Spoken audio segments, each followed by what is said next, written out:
प्रणाम, बहुत स्वागत है आपका उस विशेष कार्यक्रम में जिसका नाम है हे प्रभु आनंद दाता। और आज का विषय जिस पर हम बात कर रहे हैं वो उत्तर भारत के, और उत्तर भारत में ख़ास तौर से उत्तर प्रदेश, पूर्वी उत्तर प्रदेश और पूर्वी उत्तर प्रदेश से आगे चलें तो बिहार का एक बड़ा हिस्सा, वहाँ एक अद्भुत पर्व मनाया जाता है जिसका विस्तार अब इस विशाल भारत में अनेक जगह हो चुका है, जिसे हम छठ पर्व या छठ मैया के पर्व के नाम से भी जानते हैं। और ये त्यौहार तो बहुत सघनता से हमें ये बताता है, जिसमें फसल, फल और नदी और सूर्य को अर्घ्य देने का जो एक अद्भुत उपक्रम है, वो ये बताता है कि हमारे तीज त्यौहार किस तरह से हमारी चिरंतन सनातन प्रकृति से कितने अभिन्न रूप से जुड़े। अब आप देखिए कि नदी के किनारे महिलाओं का जाना अपने कुटुंब के साथ, और उनकी जो टोकरी रहती है उस पर मेरी दृष्टि बचपन से रही है, जिसमें नाना प्रकार के मौसमी फल, और उसी के साथ फिर सूर्य को अर्घ्य देना। और बड़ी सुंदर उपमाएं हैं, नहाए खाए के साथ शुरू होता है और सूर्य को अर्घ्य देकर फिर ये पर्व समापन की तरफ बढ़ता है। और जिस तरह से प्रकृति अभिन्न रूप से इस पूरे पर्व में गुथी हुई है और सूर्य की उपासना और सूर्य के महत्व को रेखांकित करती है, वो तो अद्भुत ही है।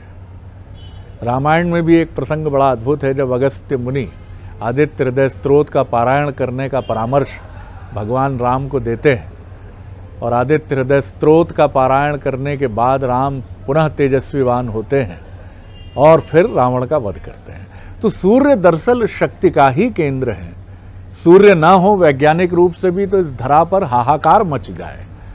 सूर्य जब वर्षा और शीत ऋतु में कोहरे के बाद सूर्य का स्वागत हम ऐसे करते हैं कि जैसे कोई विरह से पीड़ित व्यक्ति लंबे समय बाद अपने प्रियजन को देखता है। तो सूर्य, प्रकृति, हमारे पर्व जानेंगे मानस मर्मज्ञ भगवत गीता के अध्येता प्रोफेसर सुरेंद्र बिहारी गोस्वामी जी से। छठ पूजा, प्रणाम, बधाई और शुभकामनाएं आपको भी बहुत बहुत, और दर्शकों को भी जी।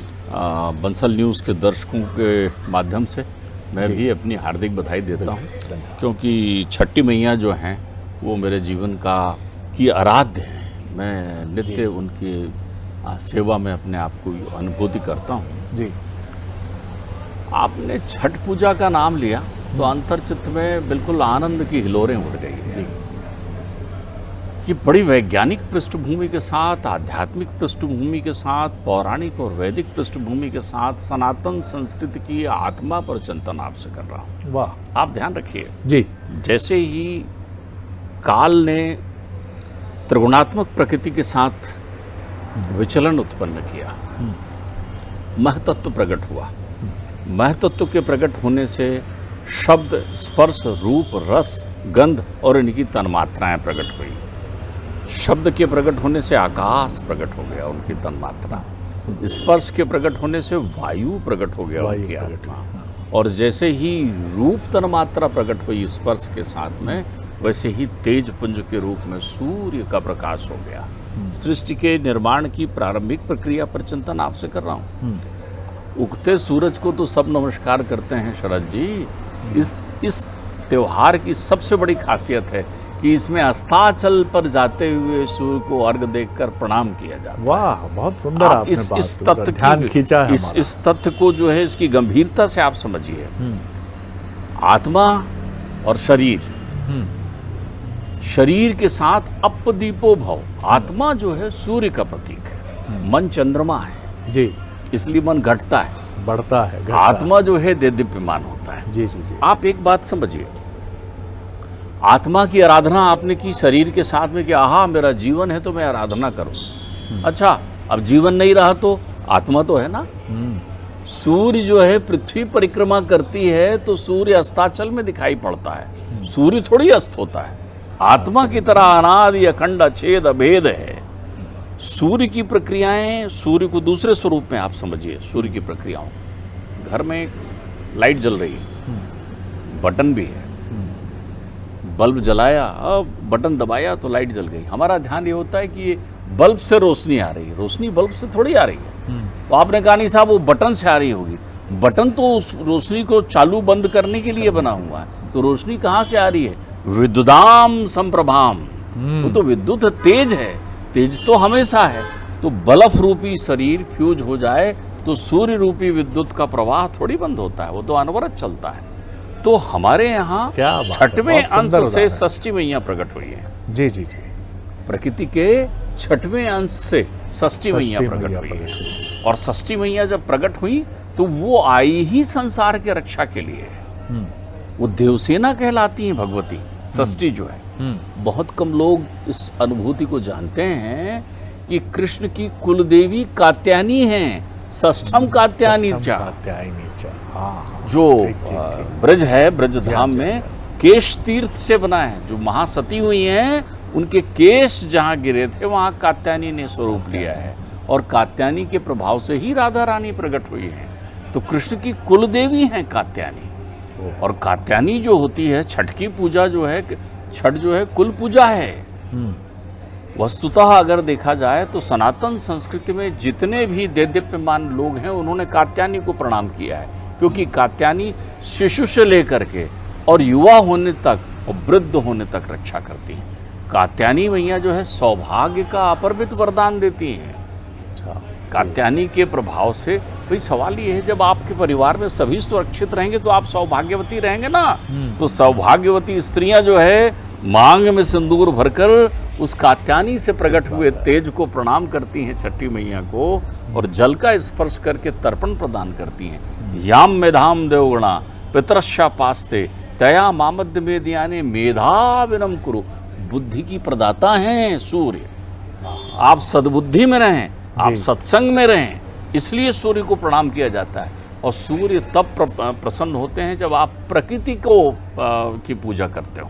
ध्यान रखिए, जल, धरती, वायु, आकाश, पृथ्वी इत्यादि ये सारी प्रकृति की पूजा इसमें शामिल है। ये पांचों तत्व उसमें शामिल हैं। तेज की आराधना करने का अर्थ है कि पंच तत्व की आराधना आप कर रहे हैं। तो षष्ठी मैया जो है वो सूर्य की भी अधिष्ठात्री देवी है। इसलिए छठी मैया को याद करके, और ध्यान रखिए जितने लोग इस आराधना को करते हैं, मैं तो आपसे कहूं कि किसने कहा कि उत्तर भारत के लोग ही इसकी आराधना करें? उत्तर भारत के लोग इसलिए इसकी आराधना करते हैं क्योंकि उत्तर में ऋषियों ने इस रहस्य को जाना था। जी, ऋषियों ने अपने ध्यान योग से मैया षष्ठी के दर्शन किए, मैया षष्ठी का प्रकाट्य हुआ, मैया षष्ठी स्तंभित करती, मैया षष्ठी प्रकट करती, मैया षष्ठी गतिशीलता प्रदान करती। जो षष्ठी की आराधना करता है उनके परिवार में आकस्मिक क्षति नहीं होती। अच्छा जी। आपके जीवन में जो आकस्मिकता है, और यकायक मालूम चला अरे इसका निधन हो गया, उसका वो हो गया, ये बीमारी आ गई, वो बीमारी आ गई, निरोग रहेगा आपका घर। तो सूर्य की षष्ठी मैया की आराधना का सबसे पहला फल ये है, निरोग रहेगा घर। अब आप मुझे बताइए, आत्मा को तृप्त कैसे करेंगे आप? प्राण से करेंगे ना? प्राण से करेंगे जी। प्राण ठीक है तो आत्मा ठीक है। प्राण किस तत्व की से बनता है? देखिए ध्यान रखिएगा, जल से 3 तत्व बनते हैं। जल का जो स्थूल भाग है वो मूत्र बन जाता है। मैं आपको उपनिषदी व्याख्या कर रहा हूँ, लेकिन सहजता से समझाने का प्रयत्न कर रहा हूँ। जल का जो स्थूल भाग है वो मूत्र बन जाता है जी। जो मध्यम भाग है वो रक्त बनता है, और जो सूक्ष्म भाग है वो प्राण बन जाता है। वो प्राण को तृप्त करता है। तभी तो प्यास लगने पर आप क्या कहते हैं? अरे और मेरे कंठ सूख रहा है, प्राण संकट में है। प्राण का संबंध जल से जोड़ते हैं, आप ध्यान रखिएगा। तो प्राण तत्व को अर्पित करते हैं आत्मा को, प्राण तत्व को अर्पित करते हैं आत्मा रूपी सूर्य को, वो है तर्पण। विज्ञान कहाँ कह रहा है? अब आप देखिए, चतुर्मास चल रहा है। ये चतुर्मास के काल, चतुर्मास के काल में अब खटखटाने की बारी आ रही है। आप खटखटा रहे हैं किनको? ईश्वर को, कि प्रभु अब चतुर्मास पूर्ण हुआ, अब अपनी कृपा बरसाइए। प्रकृति के रूप में खेत खलियान हमें अनुमति प्रदान करना है आपको, अब संसार के जीवन में आना है।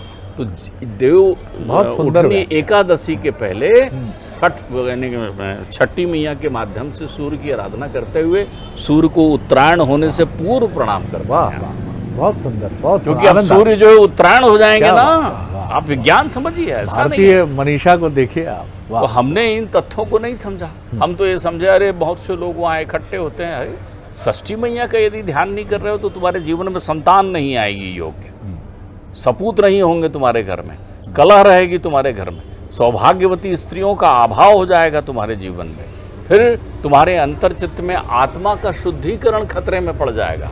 आत्मा तो परम शुद्ध है, विकार कहाँ आते हैं? मन में। चंद्रमा मनसो, मन है चंद्रमा। तो इस मना शुद्धेन के लिए आप तर्पण कर रहे हैं वहाँ पर। तो मैं तो यही निवेदन करूँगा कि प्रत्येक परिवार के व्यक्ति को छठी मैया का ध्यान करना चाहिए। अच्छा, लोग कहते हैं नहीं हमें छठी मैया जानते नहीं। अच्छा, जब तुम्हारा बच्चा होता है, नया नवजात तुम्हारे घर में आता है, तो छठवें दिन किसकी पूजा करते हो? लोग पूछते हैं ना बोलचाल में, छठी हो गई भैया तो शुद्धि हो गई, छठी हो गई तो शुद्धि हो गई। अर्थात छठ होने तक शिशु स्वस्थ प्रसन्न चित्त है, छठ होने तक शिशु स्वस्थ प्रसन्न चित्त है, तो मैया ने उसे अपने गोद में पूरी तरीके से परिपक्व करके आशीर्वाद स्वरूप आपको प्रदान किया है। बच्चे के जन्म में ये 6 दिन बड़े महत्वपूर्ण होते हैं। तो इन 6 दिनों को मैया ने पार कर दिया। आप ध्यान रखिएगा, इन्हीं 6 दिनों में पूतना आती है। कृष्ण के यहाँ भी कात्यायनी है अधिष्ठात्री जी, और छठवें दिन का नेंग चल रहा है। कृष्ण के यहाँ छठी का नेंग है। नंद जी गए हैं वसुदेव जी से मिलने कारागार में। वसुदेव जी कहते हैं भैया तुम जल्दी जाओ, शिशु वधिका पूतना वहाँ पहुँची हुई है, पूतना हरिमारन धाई वहाँ पहुँची हुई है। तो बोले फिर वहाँ जाओ। अब इधर तो यशोदा मैया ने षष्ठी देवी को मना लिया है ना, तो जैसे ही वो अब तो उनकी गोद में है, परमात्मा तो स्वयं प्रकृति की गोद में है, पल्ले में। वो देखते हैं, वो कहते हैं अरे ये थोड़ी दूसरी प्रकार की माँ आ गई है भाई, लेकिन अब माँ तो माँ है ना, सम्मान तो माँ का देना होगा ना। तो स्तनपान करते हुए पूतना के प्राण लेते हैं और गति माँ की देते हैं, क्योंकि किस दिन आई है? षष्ठी के दिन आई है। यही है छठी मैया, ये छठी मैया जिन्होंने परमात्मा कृष्ण की भी रक्षा की है। ये मान सकते हैं आप, ये कह सकते हैं, क्योंकि प्रकृति है वो, उनने ही रक्षा की है, उनका दायित्व ही रक्षा करना है। तो जो लोग सूर्य की आराधना ये समझते हैं कि सुबह सुबह होती है, वो समझ लें तुम हो तब भी सूर्य है आत्म रूप में, और जब तुम नहीं रहोगे तब भी आत्म रूप में होगा। लेकिन जब तुम नहीं रहोगे तो उत्तरायण में जाओ, ताकि ओंकार का नाद करते हुए उत्तरायण के देवता का स्पर्श करते हुए सूर्य लोक में जाओ, और सूर्य ही तुमको परम लोक में प्रेषित करेंगे। उसके बाद जन्म नहीं लेना पड़ेगा, आपकी मुक्ति हो जाएगी। इसलिए अस्ताचल सूर्य की आराधना अर्थात संध्या की आराधना, और वो संध्या का पूजन जो सावित्री को से तुम्हें सीधे मिला देगी। तो षष्ठी के इस गूढ़ अर्थों को समझना होगा। आप ध्यान रखिए, हमारे यहाँ जितने भी व्रत पूजन सब में विज्ञान है, सब में विज्ञान है। आप इसको क्रम ऐसा समझिए, आप ज्ञान प्राप्त करते हैं, ठीक है, आपने ज्ञान प्राप्त कर लिया, ज्ञान प्राप्त करके विशिष्ट ज्ञान प्राप्त करते हैं जिसे विज्ञान कहते हैं। विज्ञान, अच्छा, विज्ञान भी प्राप्त कर लिया, फिर क्या करेंगे? क्या विज्ञान यतिश्री है? पंचकोशी यात्रा में उपनिषद कहते हैं कि तुम विज्ञान को ब्रह्म मान लो। बोले विज्ञान को ब्रह्म मान लेंगे तो विज्ञान जो है ब्रगधा का काम तो कर सकता है, विमग्र तो बना सकता है, शोध तो कर सकता है, लेकिन निर्माण नहीं कर सकता ना, निर्माण नहीं कर सकता ना। मुझे तो आराधना उनकी करना है जो उद्भव भी कर सके, स्थित भी कर सके, संहार भी कर सके और फिर से उद्भव कर सके। तो मुझे उस विधाता की आराधना करना है ना। तो वो विधाता कौन है, किसकी आराधना करें हम? बहुत सुंदर। तो ध्यान रखिएगा, हमारे यहाँ क्या है, विज्ञान के बाद में अध्यात्म शुरू होता है। बिल्कुल सही बात है। और अध्यात्म का सूत्र जो है, ध्यान रखो, षष्ठी देवी की पूजा करोगे ना तो छठी इंद्री जागृत हो जाएगी आप। बिल्कुल ठीक है। जिसे मन कहते हैं, मन शुद्ध हो जाएगा। मैं कुछ उन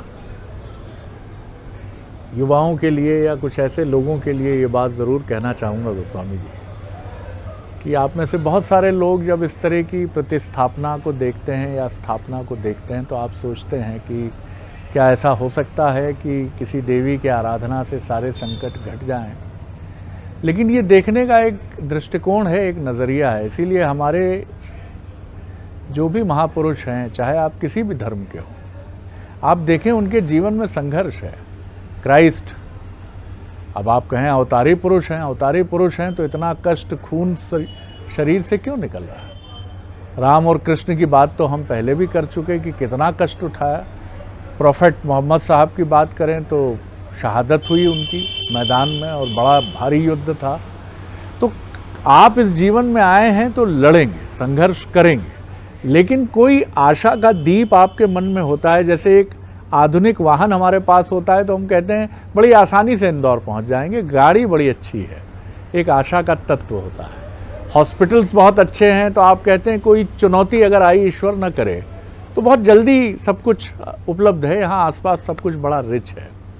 तो वो सत्ता जिसे हम डिवाइन अथॉरिटी कहते हैं, देवीय सत्ता कहते हैं, या सत्ता शब्द हटा दीजिए, ईश्वरीय व्यवस्था कहते हैं या अद्वैत कहते हैं, वो हमारे आत्मबल और मनोबल का एक बड़ा कारण है।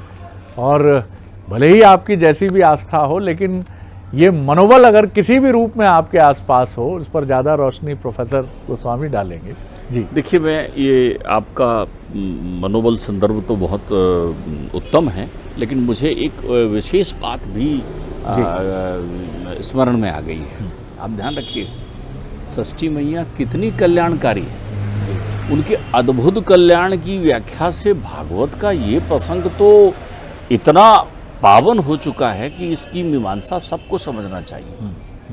16,000 गोप सखियां, गोप कन्याएं 16,000 एक साथ एकत्रित हैं यमुना के तट पर। जी जी।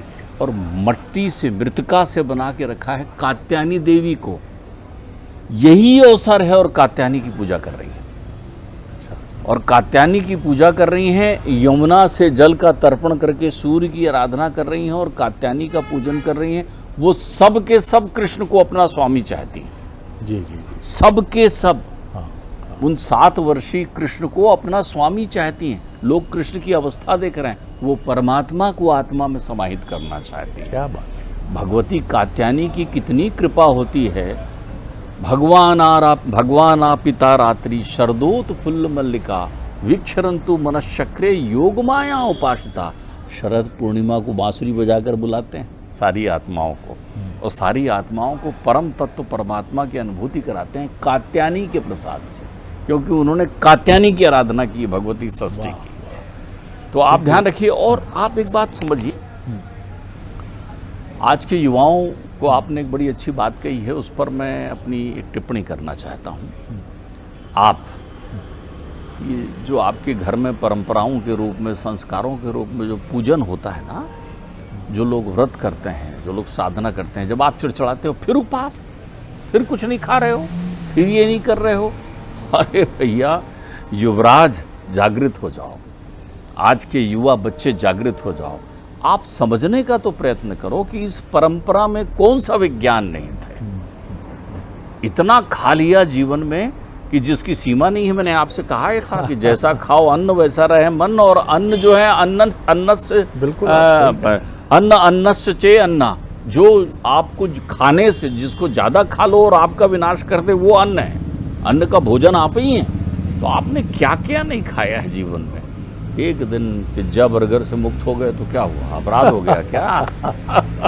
बहुत सुंदर बात है। कोई डाइटिशियन जब इसी को ये कहता है कि you have to do intermittent fasting, तो आप कहते हैं yes I do intermittent fasting करूँगा मैं। तब आप 16 घंटे के बाद भोजन करते हैं, तो प्रभु वो भी करिए, और इसको भी अनास्थावान होकर क्यों देखते हैं। हम तो एक समावेशी इंक्लूसिव सोसाइटी है, और इस समावेशी समाज में हम उन चीज़ों का उपहास नहीं उड़ाते। और थोड़ा, जैसा गोस्वामी जी ने बहुत सुंदर बात कही, अब आप देखिए, मैं उस प्रश्न पर भी आता हूँ। प्रश्न क्या है, उसका समाधान कई बार हुआ है कि हमारी प्रकृति से गुथे हुए हमारे तीज त्यौहार क्यों हैं। कितनी सुंदर बात प्रोफेसर साहब ने कही कि सूर्य ये कहते हैं कि प्रकृति की पहले आप सेवा करिए, फिर मेरी उपासना की तरफ आइए। आपकी नदियों की क्या स्थिति है, पहले आप इसकी तरफ भी देखिए। आपके वृक्षों की क्या स्थिति है, ये बहुत महत्वपूर्ण बिंदु। इस पर एक बहुत कम समय है, लेकिन एक टिप्पणी। देखिए, मैं आपको मूल रूप से बताऊं, प्रकृति है तो आप हैं, बिल्कुल ठीक है। प्रकृति ने ही बिल्कुल आपको ठीक है। उत्पन्न किया है। जी जी। प्रकृति ही वैवर्त है। अगर प्रकृति नहीं होगी तो फिर आप ब्रह्मलीन हो जाएंगे ना। ब्रह्मलीन होने का अर्थ होता है फिर दिखना बंद हो जाएंगे। तो जिनके कारण आप दिख रहे हैं उनकी आराधना करिए, वही प्रकृति की आराधना है। आपके अंतर्चित्त में जो स्पर्शानुभूति है, आपके अंतर्चित्त में जो महतत्व के रूप में ये शरीर विद्यमान है, आपका शरीर जो क्षरण को नियमित प्राप्त कर रहा है, आप जिस परिवेश में, अरे जहाँ स्पर्श, जहाँ गुरुत्वाकर्षण की अनुभूति करके ये ऐसे चरण जो दिन भर झूठ बोलने के बाद भी थकते नहीं हैं, उसका बोझ जिस पर छोड़ रहे हैं, वो प्रकृति है। जहाँ उत्पन्न हुए, जहाँ तिरोहित हो जाएंगे, जहाँ संस्थापित होते हैं। तो मनुष्य का शरीर प्राकृतिक है, कृत्रिम नहीं, इसलिए उसे प्रकृति की आराधना करना बहुत चाहिए। सुंदर बात आपने कही है और ये बिल्कुल ठीक बात है। और मुझे किसी दार्शनिक जो वैज्ञानिक भी रहे हैं उनकी एक अद्भुत बात याद आती है जो उन्होंने कही थी। उन्होंने कहा, विज्ञान में हमारी पूजा हम भी करते हैं वैज्ञानिक, लेकिन हमारी पूजा विधान की पूजा होती है, प्रिंसिपल्स की पूजा होती है। और अध्यात्म में एब्सोल्यूट प्रिंसिपल की पूजा होती है, एक ऐसे विधान की पूजा होती है जिसे परम विधान आप कह सकते हैं। तो वैज्ञानिक एक ऋषि और मनीषी भी है, अध्यात्म और साधना में रत एक व्यक्ति भी है, मनीषी भी है, और एक वैज्ञानिक भी उतना ही ऋषि मुनि और मनीषी है। क्योंकि हमारे जितने ऋषि मुनि हैं जो अर्वाचीन परंपरा में हैं, वो सारे वैज्ञानिक ही माने गए हैं। आपके मन में कोई बात है? जी, एक बड़ा अच्छा चिंतन आपको बता दूं, वैज्ञानिक भी ऋषि नहीं है, ऋषि ही वैज्ञानिक है। ऋषि का अर्थ ही होता है जो विमग्रता का काम करता है, लेकिन ऋषि का विज्ञान कौन सा होता है? जो लोक कल्याण के लिए। ध्यान रखिएगा, उसमें सभी शामिल हैं। आपके भौतिक संसाधन लोक कल्याण के लिए, वो ऐसा प्रतिपादित करते हैं कि आप भौतिक संसाधनों का उपयोग कैसा करें, आप कैसा रहें, कैसा उठें। दूसरी बात होती है पूजा की। वैज्ञानिक पूजा करता है, वैज्ञानिक से बड़ा पुजारी तो मैंने दूसरा देखा नहीं शरद जी। जब आप एकाग्र होते हैं तब आप पूजा में होते हैं। बहुत सुंदर बात आपने कही। इसीलिए अल्बर्ट आइंस्टाइन की जो भी तस्वीर मैं देखता हूँ, जहाँ उनकी घुंघराली केश राशि नीचे तक झूलती है और उनकी बड़ी बड़ी आंखें जिज्ञासा और विनोद भाव से पूर्ण दिखती हैं, तो मुझे पता नहीं क्यों उसमें कोई अर्वाचीन ऋषि सहज ही झलक जाता है। और बहुत सुंदर साम्य है, क्योंकि वही वैज्ञानिक है जो ऋषि है, और जो ऋषि है वो वैज्ञानिक है। बहुत प्रणाम करता हूँ। और आज आपने छठी मैया और सूर्य देव के विधान के अद्भुत पर्व का जिस तरह हम लोगों को साथ इसकी तमाम गाथाएं बांटी हैं, मैं समझता हूँ लंबे समय तक हमारी स्मृतियों में रहेगा। बहुत धन्यवाद आपको। अगले अंक में एक और नए विषय के साथ उपस्थित होंगे एपिसोड में। प्रणाम।